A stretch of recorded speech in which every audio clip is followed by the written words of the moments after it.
I was an accidental child, so my parents beat and never loved me. I ran away. Now 8 years later, they want to reconnect. English is not my first language, and I'm sorry if there are any mistakes. So, I, 24F, have spent a good amount of time apart from my parents, and now they want to reconnect. For some background, I'm the last of 3 kids, the youngest. I have 2 older brothers, 34M and 36M. Of course, I wasn't wanted, I was an accident, and my parents never bothered to hide that from me. They didn't care about me at all.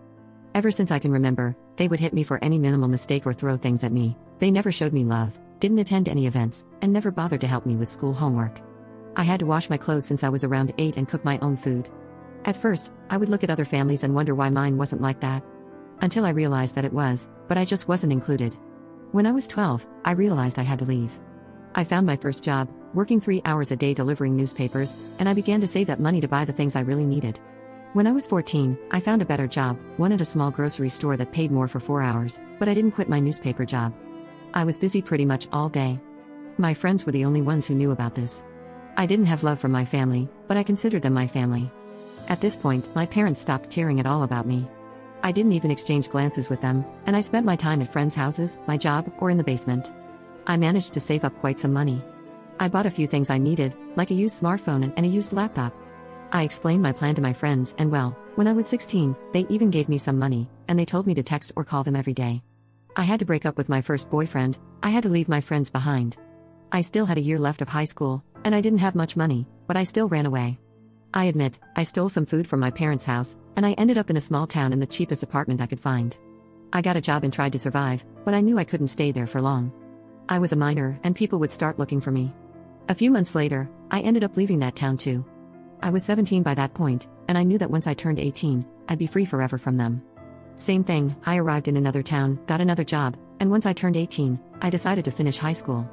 Things were really hard, but I managed to make some new friends, get a new boyfriend, who I'll call Dean, and have a better life than I ever had. Eventually, I chose to buy a small apartment with my savings. I enrolled in a community college, studied a short career, got a good job, and stayed in the town. Maybe I could have done better if I had a better family, but I don't, and I'm still happy with the things I've achieved. Dean and I got married, and now we both have good paying jobs, and we're saving up for the future, as we want to have our own restaurant. He's a chef, and even though I'm not, I did work as a waitress for a while and know how things work in a restaurant. With all that long context, I had been receiving calls from unknown numbers for a couple of weeks. Calls I've been rejecting and not paying much attention to. However, since I finally realized they were from the same number, I chose to pick up. I didn't recognize the man who was talking to me, but it was my older brother Ian. He asked me how things were going with me, and I answered that things were better than ever. He replied that he was glad to hear that. He then began to explain how my parents wanted to reconnect, and they wanted to hear from me. I refused completely. I told him that they were garbage to me, and when he kept insisting, I hung up. They have been insisting for months. I blocked multiple phone numbers, Instagram accounts, Twitter accounts, and emails. But it's just not enough, they keep insisting. I put my accounts on private, but the phone calls kept coming. I ended up changing my number, and I haven't received anything since then. But my friends from home are now telling me that they're bombarding their phones with calls and texts. I know this could be over if I agree to have a meeting with them, but I just don't want to. It's a closed stage of my life. Update 1.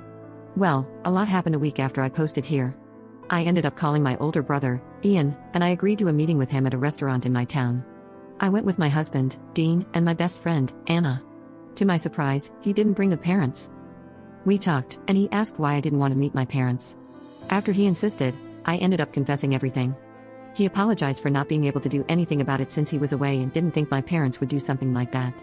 I told him it wasn't his fault and asked why my parents suddenly wanted to meet with me. He responded that he talked with them, and they just said that they wanted their baby girl back. I don't remember a single time when they didn't call me something like a little brat, and they didn't understand why I didn't talk to them. I told him that that can't be true, and he ended up telling me he'd try to find out the real reason. Just a day later, Ian called and explained the real reason. After insisting, he managed to get the truth from them. They were in a hard spot financially, and they needed a lot of money. I don't know why, but they believed that I would give it to them. Ian told me he was really offended by this, and he said he would be cutting them off for good because now he's seeing who they really are. He asked me for us to keep in contact, and I agreed. I chose to unblock my parents to send them a voicemail. I basically laughed at them for believing that I would give them money. I told them how awful parents they were, and I sent them an ironic good luck with their debts and their lives.